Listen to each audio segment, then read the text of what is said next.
via Slido, which you can find via a link on our website. And with that, over to Richard. Thanks, Steve, and good afternoon, everyone. I'll first take you through our latest forecast for the economy, and then turn to what it and the policies announced by the Chancellor in today's spring budget imply for the public finances. Less than 3 months have passed since our last forecast, and the period in between has been relatively uneventful economically, at least by the tumultuous standards of the early 2020s. Nonetheless, there have been some developments in the interim which have had a material impact on our view of the UK's economic and fiscal outlook. First, inflation has come down more quickly than we expected in the autumn. CPI in the final quarter of 2023 was 4.2%, 0.6 percentage points lower than we forecast in November. And we now expect it to fall below the Bank of England's 2% target by the second half of this year, helped by falling global energy prices and a cooling domestic labour market. Our central forecast then shows inflation remaining just below 2% until the final year, when we assume the output gap is closed. Recent disruptions to global shipping through the Red Sea, associated with the ongoing conflict in the Middle East, pose a significant risk to this more favourable outlook for inflation. Its impact on our central forecast is relatively modest, adding just 0.2 percentage points to CPI at its peak in 2025. But we also consider a scenario in which the current conflict spills over to other parts of the region, interrupting oil and gas exports. In this scenario, quarterly inflation spikes back above 7%, and real GDP contracts by around 1% at the height of the disruption. With global and domestic inflationary pressures easing, market participants now expect a sharper fall in interest rates than they did in November. When we took a print of the market curves in the lead up to the 23rd of January, bank rate was expected to fall from its current 15-year high of 5.25% to just over 3% by 2026, around 0.75 of a percentage point lower than we forecast in November. And 10-year gilt yields stood at 3.9%, about half a percentage point below their November level. But interest rate expectations have remained highly volatile since they started rising in the second half of 2022. In just the 3 months since our November forecast, medium-term expectations for bank rate have been as high as 4.2% and as low as 2.7%. In fiscal terms, that's equivalent to an additional £5 billion more or £3 billion less borrowing in the fifth year of our forecast. But perhaps the biggest economic development since November has been what we've learned about the size and composition of the UK population. While the ONS continues to face challenges in gathering comprehensive and reliable data, 2 key releases over the past 2 months have shed further light on post-pandemic developments in the labour market. The first is the ONS's new net migration data and population projections published in January. The second is the ONS's reweighted labour force survey, which came out last month. As you can see from the chart on the left, the ONS's latest data show that annual net migration reached 670,000 in the middle of 2023, 70,000 more than we assumed in our November forecast. Informed by the latest ONS projections and changes in the visa regime announced late last year, we now expect net migration to fall back sharply over the next few years before settling at 315,000 per year in 5 years' time. Compared to our November forecast, this adds an extra 350,000 people to the overall size of the UK population by the fifth year of our forecast. But given considerable uncertainty about the level of future migration flows and the impact of recent policy changes, we also explore the economic and fiscal implications of cumulative net migration being 1 million people higher or lower over the next 5 years.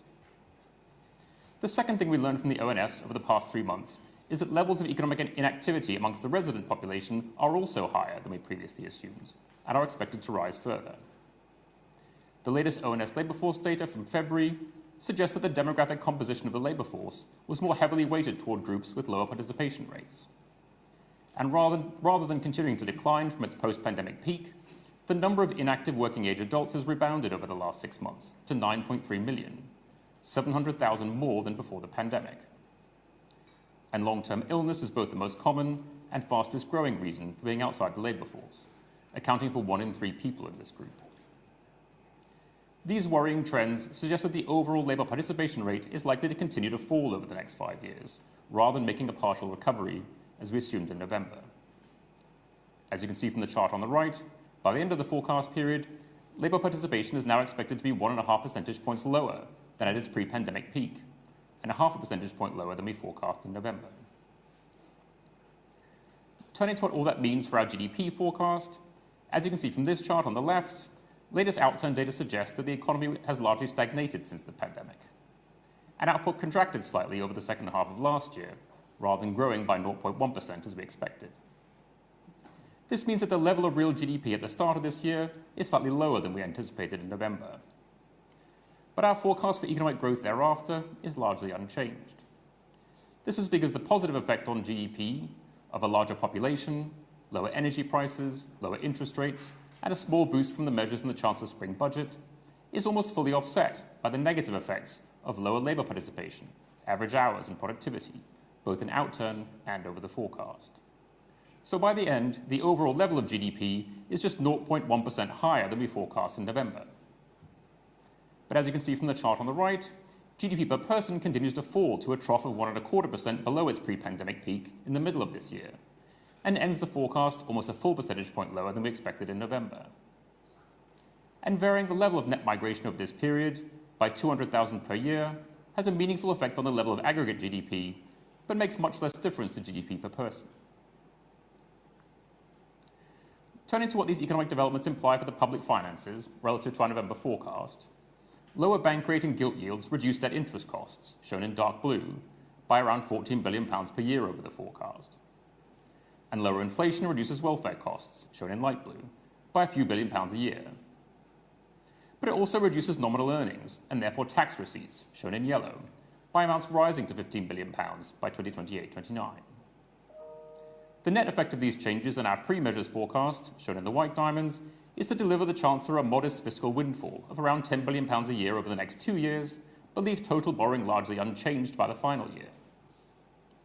In his spring budget, the Chancellor announced a front-loaded package of tax cuts and spending increases, shown in green, which cost around £10 billion a year over the next 2 years, but whose cost is partly recouped by tax rises at the end of our forecast. After accounting for the cost of these measures and their effect on the economy, this leaves post-measures borrowing, shown by the black diamonds, around £4 billion higher in 2028-29 than we forecast in November. Looking in more detail at the spring budget policy package, the Chancellor spends a total of around £40 billion over the 5-year forecast period. The single largest element is a further 2p cut in national insurance contributions, at a cost of around £10 billion a year. There's also the traditional 1-year freeze in fuel duty, costing a further £3 billion in 2024-25. But the budget also announces new taxes on vaping and carbon imports, and a new tax regime for non-DOMs, which together with other anti-avoidance measures raise a total of £7 billion of extra revenue by 2028-29. The only major spending item is £900 billion a year to be invested in pump priming efficiency savings in the NHS and other public services over the next spending review period. The further net tax cuts announced in this budget help to reduce the overall tax to GDP ratio by around half a percentage point relative to our November forecast. But it's still set to rise over the next 5 years to close to a post-war high of just over 37% of GDP. About 1/3 of the 4 percentage point increase in the post-pandemic tax take is due to the decisions to keep the main personal tax thresholds and allowances frozen in the face of higher inflation since 2022.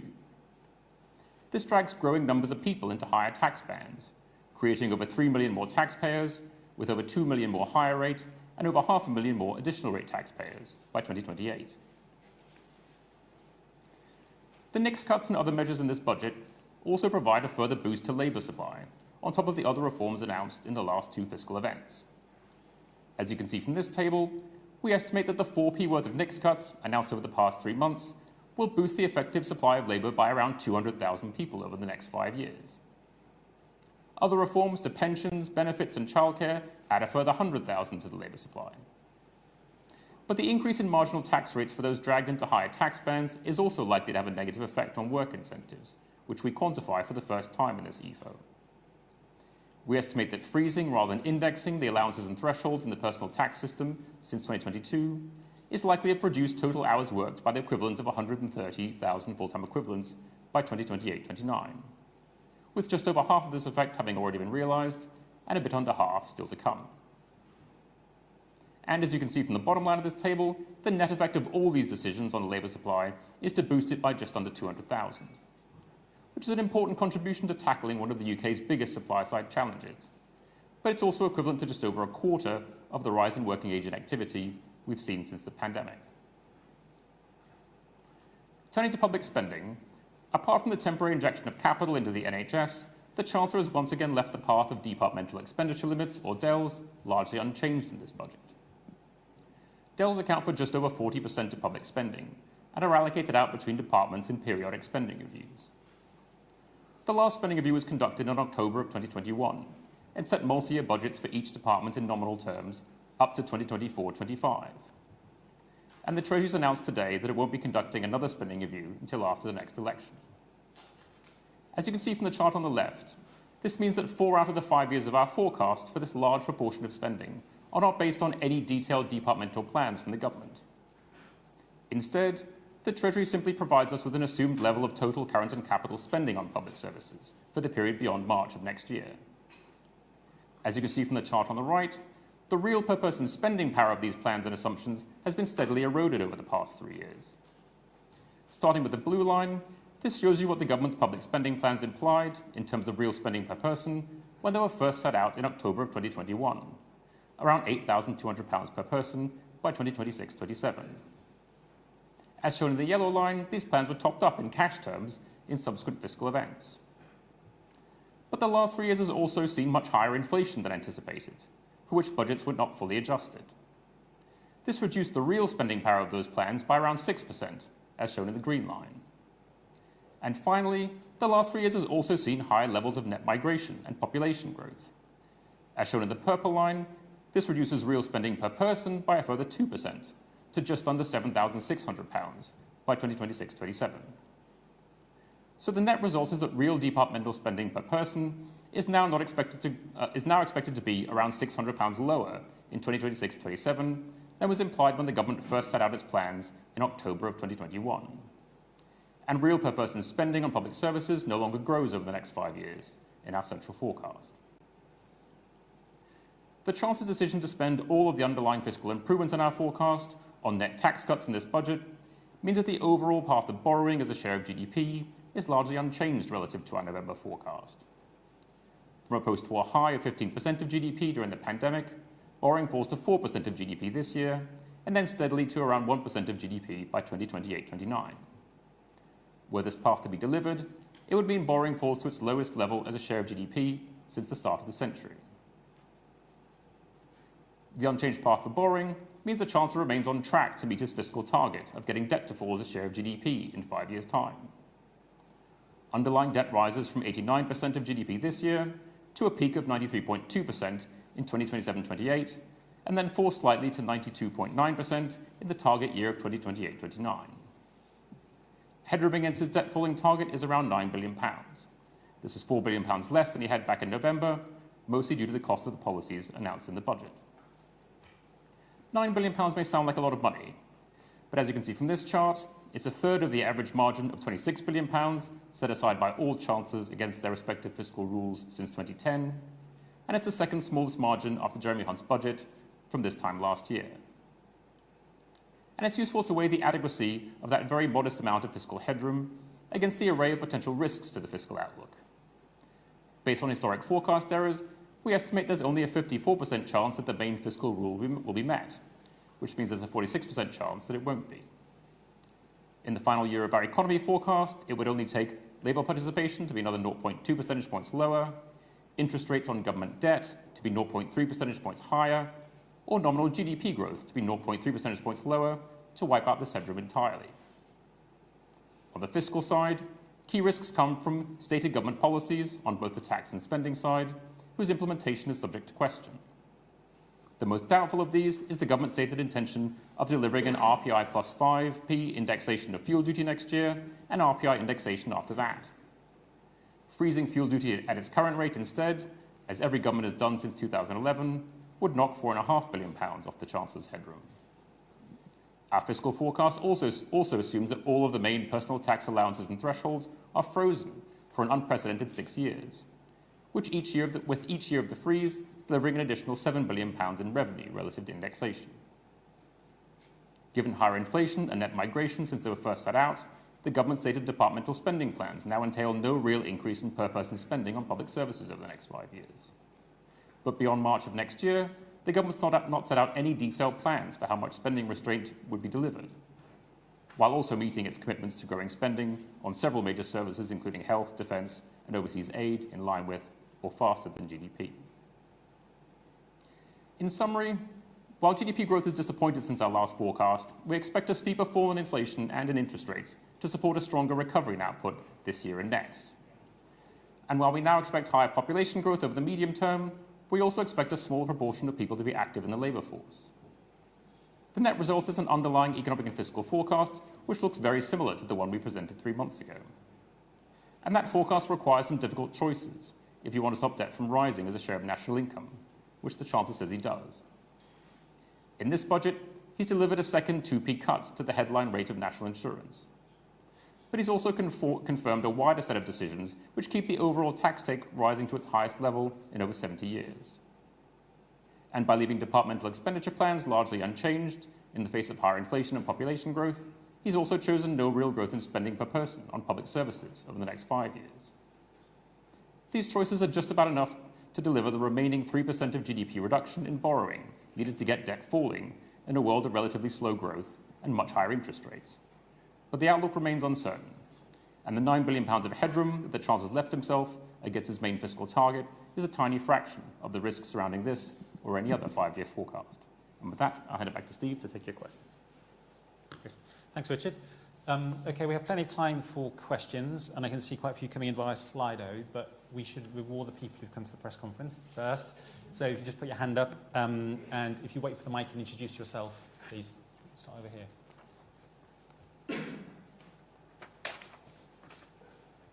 Jack Barnett from The Times. You've obviously outlined there's quite a big spending squeeze coming down the line still, about 8% lower compared to the October initial plans. You've obviously outlined some of the risks to the government not meeting what is pretty small fiscal headroom. And would you say that the biggest risk to them not meeting that is that they're just going to raise public spending after the election, or whichever incoming government that is?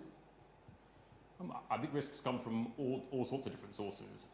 There's £4.5 billion worth of risk on fuel duty from just doing what every government has done since 2011. Very small changes in the macroeconomic outlook also pose risks to the public finances. But there are also risks around the path of public spending, especially given how little detail there is about how the government plans to live within that very constrained envelope for public spending beyond the current spending review. Thanks.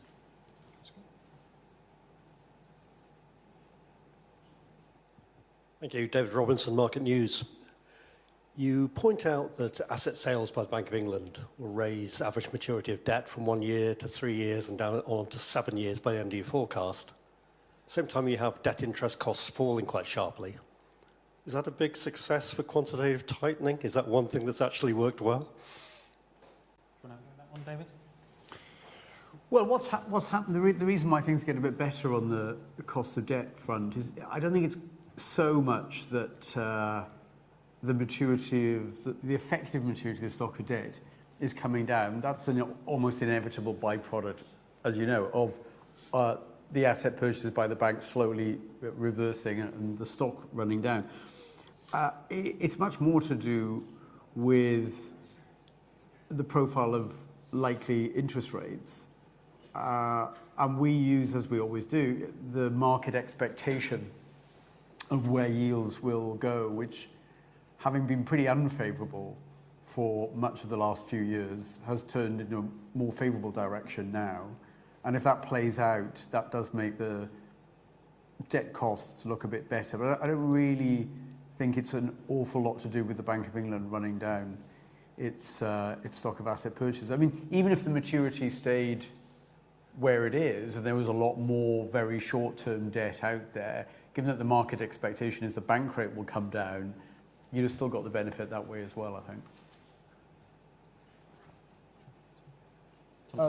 Maybe just to add a couple of things. So we do some sensitivity analysis in the report on the overall net cost of the asset purchase facility over its lifetime.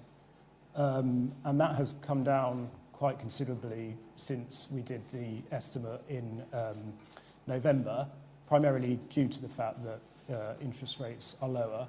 We also do some sensitivity analysis looking at if interest rates were 1% higher or lower, just to show the sort of scale of the sensitivity of that cost to interest rates, which is very substantial.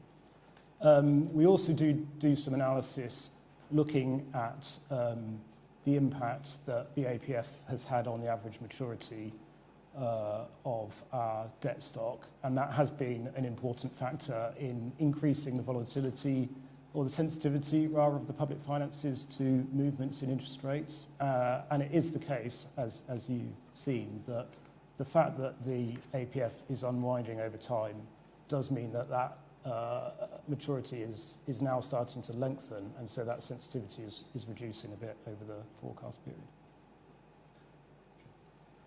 Any more questions in the room at the moment? No. Okay. Let's switch to some online questions then. So I think this one's probably for you, Richard. It's from Phil Aldrich at Bloomberg. If you factor in the new market interest rate curve, the inevitable freeze in fuel duty, and the pledge to spend 2.5% of GDP on defence by 2030, what would the fiscal headroom be? Some of those would be enough to wipe out headroom altogether. So trying to get defence spending from where it is now, which is around 2% of GDP, to 2.5% is 16 billion. So that's more than the Chancellor set aside in the budget against his fiscal rules at the moment. Freezing fuel duty rather than indexing it is about 4.5 billion, so that's about half the headroom that he has. The movements in interest rates we've seen since we closed our forecast is the smallest of those numbers. It's around £3 to £4 billion a year on interest costs. So the defence commitment would be enough to consume all the headroom. Fuel duty about half of that, and interest rate movements just in the last few weeks a bit less than that. Okay, thank you. Question from Phil Edmond at The Guardian. Has extra borrowing played the largest role in funding tax cuts in 24-25? And there are a couple of questions about the strength of our GDP forecast relative to the bank and NISA, why we are more optimistic than the bank. Richard, do you want to take the question on extra borrowing playing the largest role in funding tax cuts, and then maybe David come in on optimism? So the extra tax cuts raised just north of sort of 10 to 12 billion pounds by the end of the forecast period. There are some significant tax increases as well in this spring budget, most prominently from the new non-dom regime, but also new taxes on vapes, as well as on carbon imports and some other anti-avoidance measures, which offset around half of the gross cost of the tax cuts. But in net terms, you're still adding around £4 billion by the end of the forecast period in order to fund what is a net tax cut in this budget of around that much. Yes, we are a bit more optimistic on the central forecast. I mean, everything we're talking about so far has really been on the central forecast, around which there's a good deal of uncertainty. But that central forecast is a bit more optimistic from the OBR than the bank's one. I think there are at least three factors at play there. The first is that I think I'm right in saying that over their somewhat shorter horizon that the bank forecasts, they don't think an amount of slack in the economy, spare capacity, unused capacity, is used up. And we think that it does get used up over the course of the next few years. Of course, we had knowledge of what the tax announcements were going to be, the most significant of which in terms of the supply side and the productive capacity of the UK is the 2p cut in the NICS rate, which we think adds about 100,000 to the workforce, and that's a driver of GDP growth. And we're also a little bit more optimistic, and have been for a while, and have not always been right on this either, about productivity growth, which has been dismal by anybody's standards over, well, a long time now. I mean, certainly going back to the financial crisis. And who knows whether the next 5 years will be as bad as the last 15 years, or whether it'll return to a more normal rate of productivity growth for the UK over the last 50 years, which is probably more like 2% than the close to zero we've had. It's hard to know which of those is more likely. We take a kind of middle position that productivity growth will be about halfway between the dismal last 15 years and the much less dismal last 50 odd years. the bank is a bit nearer the dismal side of all that. So I think you add all that together, and there's a kind of meaningful difference then between at least the central forecast of the OBR on where GDP gets to a few years down the road and where the bank gets to. Okay, thanks, David. I hope we're right. Let me take a couple more online questions, and then we'll come back and check if there are more questions in the room. This one's probably for Tom, and from someone who's been following the monthly public finance numbers closely. Right. So January saw a record surplus in tax receipts, which are up strongly. So why is your forecast down relative to November? Thanks. So it is the case that there was a surplus in January. On the tax side, part of the reason for strength in January was that HMRC identified some PAYE receipts that were not previously registered on their system, and once they were identified, that increased their estimate of income tax and NICs this year. But that actually offset some shortfalls that we saw against our forecast in November in the other main receipt streams, which is why that overall our latest forecast of tax receipts this year is slightly lower than we were forecasting in November. The biggest reason why our overall borrowing forecast for this year is lower than we were forecasting in November is actually on the debt interest side, basically because RPI has come in lower than expected. That has reduced short-term debt interest costs. Thank you, Tom. A question from Sue Chan, which I think maybe you want to take this first, Richard, and then others might want to come in. What would it take to get the tax burden falling? Also, where do you see economic inactivity heading by the end of the decade, and what is this driven by? So the tax to GDP ratio has been rising since the pandemic. We think that between the end of the pandemic and the end of our forecast period, it will have gone up by around 4% of GDP. About 3% of that, percentage points of that has already happened. So 3/4 of the rise in the tax burden has already happened. There's about 1 percentage point left to go over our 5-year forecast period. So I guess the short answer to Sue's question is that it would take, at least on doing that further 1% rise in the tax take, and that's kind of broadly equivalent to the tax cuts that Jeremy Hunt has already announced in his recent fiscal events. If you combine the NICs cuts together with the corporation tax capital allowances measure, that gets you to around 0.9% of GDP. So it's sort of roughly the same again on what you've seen in recent Jeremy Hunt fiscal events. David, do you want to add something on inactivity? Yes. Inactivity had fallen back quite a lot a couple of years ago after COVID, but it now looks, unfortunately, from the latest year or so's data, that inactivity has gone back up again. So there hasn't been any recovery, really, from the big rise in inactivity in the UK that happened during COVID. And the single biggest factor there has been the number of people inactive who have health conditions which are preventing them from looking for work. And I think where that goes over the next few years is going to be one of the big drivers of where our inactivity might be by the end of the forecast horizon. And it's hard to know.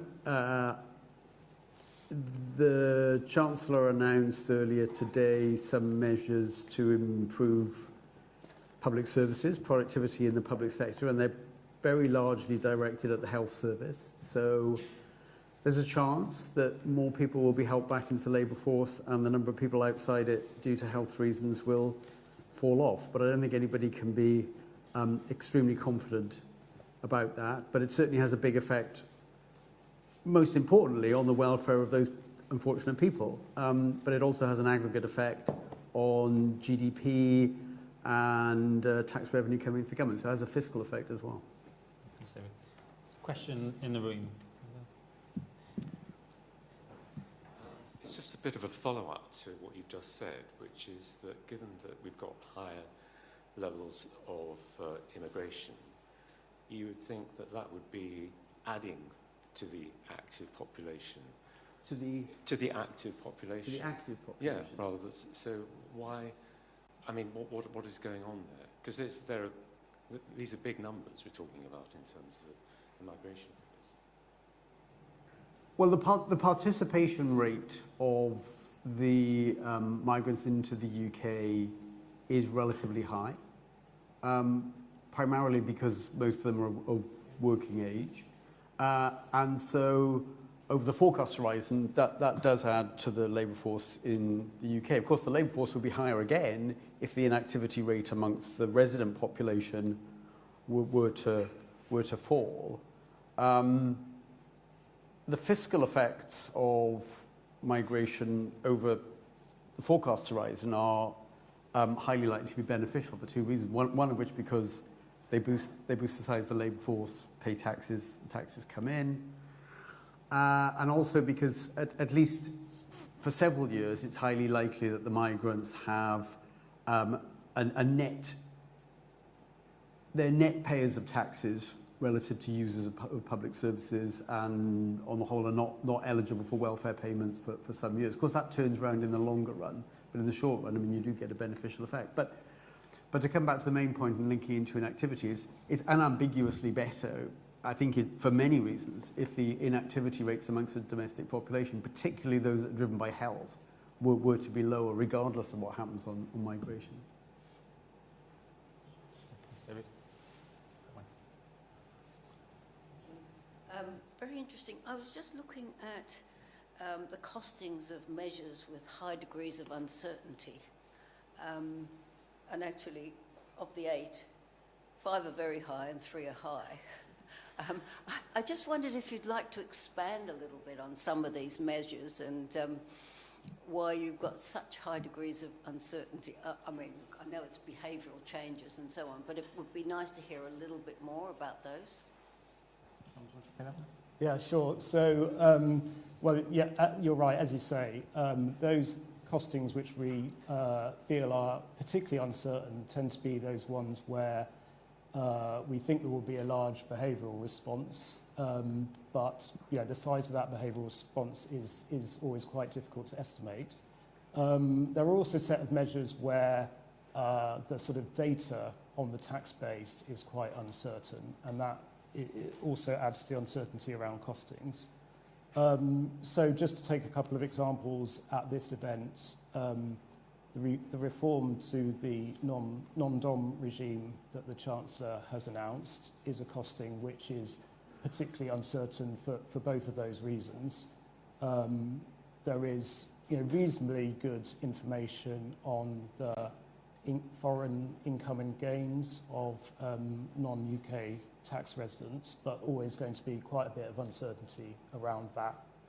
And then there's also uncertainty about the degree to which people who are not eligible for the new regime will respond, in the sense of some people may choose to leave the country because of the higher tax requirements on them.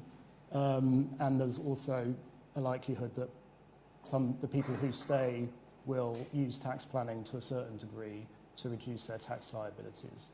So we have broadly made an assumption that around 40% of the sort of potential yield from that measure is lost as a combination of those two reasons. But there is a lot of uncertainty around that. We had a bit more evidence this time because this regime was reformed in 2017, and so we were able to look at what happened then and base some of our judgments on that. But I mean, this is a different reform, so that uncertainty remains. More questions in the room? No. Okay, we'll take a couple more online then. This one is definitely for Richard. Should the OBR have a role in assessing the fiscal impact of the opposition's manifesto? It's not a role given to us in the legislation that founded the OBR and enacted by Parliament, so it's not a role that we're given. It is a role fulfilled by fiscal councils in other countries. including in the Netherlands, but it's not one given to us, and so we look at government policy, but we don't look at opposition policies. And then returning to some of the discussion we had on the impact of change to our population forecast, but this time looking at the fiscal side of things.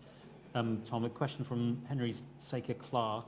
What additional revenues are expected from the increase to population forecasts? So we've got some analysis of this in the report, and David's talked a bit about it. So we do some analysis essentially of the impact on both revenue and spending of higher population driven by higher net migration. There are two sources of revenue from higher migration. One is actually that migrants pay fees and charges to come to the UK. And then the other, and much more substantial, is the general tax revenue that they pay when in the UK. And we assume migrants tend to be concentrated in working age, and therefore that the revenue received from them is sort of close to the average of the UK population. We've got some estimates that combined is around 6.5 billion in the latest forecast. That's the additional revenue from the higher migration in the forecast. We also look at the spending side, where, as David said, in terms of welfare spending, actually most migrants are not eligible for welfare when they first arrive in the country until granted indefinite leave to remain. So there's no impact, or very little impact, on welfare spending. On public services more generally, obviously migrants will be using public services, but there's no automatic link between population and public spending allocations.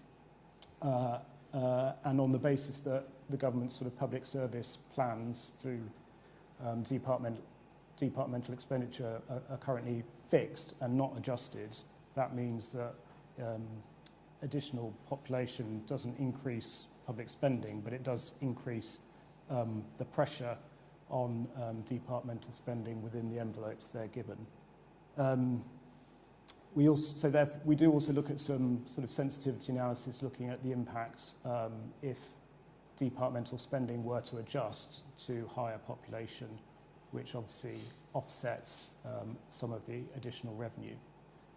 It probably doesn't offset it completely in the medium term, because migrants will, because they tend to be working age, will use public services less than an average UK person would do. Over the longer term, that of course might well change as migrants get older, have children, and become greater users of public services. So the sort of overall fiscal impact, I think, over the longer term is much more uncertain. Thanks, Tom. A couple of questions about the economics underlying our forecast, David, so I'll direct these your way. The first of which is, are the Chancellor's tax cuts inflationary? And the second is, the Chancellor claims you are now adherents of the Laffer curve. Was this an accurate reflection of your thinking?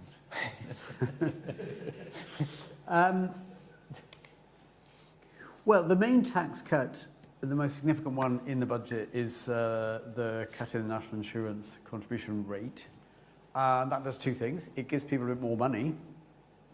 And if nothing else changed and people are likely to spend most of that money, it has an upward impact on demand relative to the supply potential of the economy. But the other thing it does is it reduces the marginal rate of income tax of the overwhelming majority of the people who are in the workforce. So something like 29 million people will find their marginal tax rate is a bit lower. And even if you assume a relatively small positive effect on that on labour supply from the greater incentive to work, because it affects so many people, close to 30 million, there's a meaningful positive impact on the labour force in the UK. We think that's around about 100,000. There's 100,000 also from the 2p off NICs back in November. So there's a kind of meaningful positive effect on supply, which probably is about enough to offset any increase in demand. So you've got demand and supply rising side by side, and therefore our view was that the inflationary impacts of the measures in the budget, of the tax cuts, were small and not even obvious that they were even positive on inflation pressures. On the Laffer curve thing, I heard what the Chancellor said, and I think what he's referring to was our assessment that the small cut in the rate of capital gains charged on residential property, which obviously is not something that's charged for owner-occupiers, so it's a smallish proportion of the housing stock in the UK would pay capital gains tax. And that small reduction, we thought, actually ended up generating a small increase in revenue from that tax, partly because people who've been sitting on accumulated capital gains, owning properties that they weren't living in, might take the opportunity with a lower capital gains tax to sell now. And so you get a bit of a boost to transactions, and that generates the tax revenue. I mean, it also generates capital gains as people crystallize the capital gain. So I don't think we were making a general point that every decrease in taxes will increase revenue. It was this specific tax seemed to generate slightly more revenue. Thanks, David. There's a question in the room. Thank you. Your former colleague, Andy King, said that the OBR should produce a neutral baseline forecast on departmental spending. Is he correct? And is that compatible with your statutory obligations? Can you do that? I think the difficulty is in trying to define what a neutral baseline for public services spending is, in that we've had periods in the UK where it's been rising as a share of GDP, and that's been delivered. We've had periods in the UK where it's been falling as a share of GDP, and that has also been delivered. So I think it's not entirely clear, because it basically depends on a fundamental set of choices about where governments want to spend public money. I think it's not entirely clear what neutral is. When we do our long-term projections, we do make certain assumptions that things like spending on health are driven by demographics and a certain unit cost for healthcare. But over a 5-year period, you can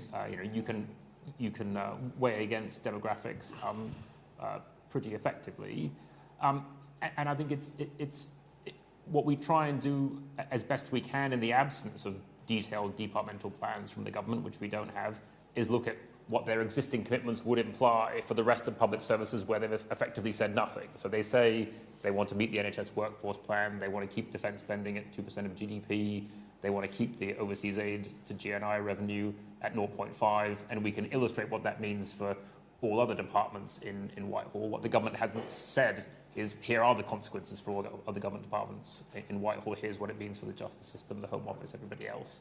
And so we have to, in effect, treat that as a lump of other spending and say, here's what it implies, but it's subject to the government setting out its own detailed plans.